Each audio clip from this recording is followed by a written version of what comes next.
రోజులు సమయం ఇవ్వండి, మా జవాబు చెప్తాము, కోర్టులో మా కౌంటర్ ఫైల్ చేస్తాము అన్నారు.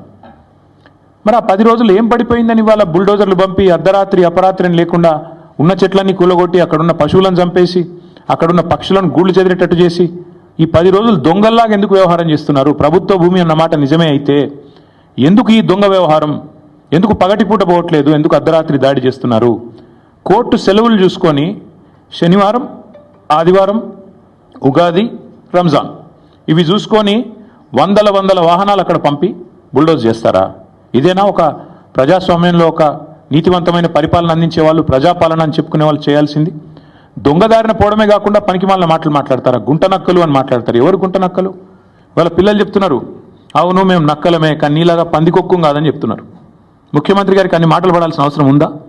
పిల్లలతో పిలిచి మాట్లాడొచ్చు కదా. అరే ఇంత దారుణంగా, ఇంత అన్యాయంగా